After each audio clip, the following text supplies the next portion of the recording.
Hello मैत्रिणींनो, तुमच्याकडे साफसफाईला सुरुवात झाली का? आमच्याकडे साफसफाईला सुरुवात झालेली आहे. ही माळ्यावरची सगळी साफसफाई चालू आहे. या पिशव्या सगळ्या धुवून ठेवायच्यात. आधी धुतलेल्या आहेत त्या, मग ह्या वापरायच्या आणि ह्या काढून घ्यायच्या. त्या बघा एवढ्या बॅगा माझ्या मिस्टरांना कामावरनं ह्या गिफ्ट म्हणून मिळालेल्या आहेत. सगळ्या बॅगा आम्ही यूज करतो. एक दिवाळी गणपतीला तर ना किंवा ह्याला मे महिन्यात जाताना ही बॅग ती बॅग अशी यूज करत असतो.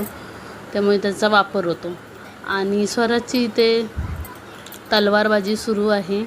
मी पहिली अशी कंदील तोरणं विणायची, आता काही विणत नाही. स्वराजमुळे मला काही मणी असतात ते बारीक उद्या तोंडात घातलं काय अशी भीती असते, म्हणून मी नाही काय करत. हे बघा दुसऱ्या दिवशीची साफसफाई माझी. ट्रॉल्या मी दोन दोन काढत चालले. डबे थोडे मी थोडं असं साफ करते, एकदम सगळं घेत नाही. हा छोटा ब्रश असतो ना, ह्याने छान साफ होतं. कलरचा ब्रश आपला, त्याने मी सगळी घाण त्यातली असेल काय कचरा बिचरा असेल ते काढून टाकते. आणि नंतर मग एका बादलीत पाणी घेतलं, त्यात लिक्विड निरमा असतो आपला तो टाकला. आणि हे डीमार्टमध्ये असा कपडा मिळतो बघा हाताचा, त्याच्याने मग साफ करायला बरं पडतं. थँक्यू.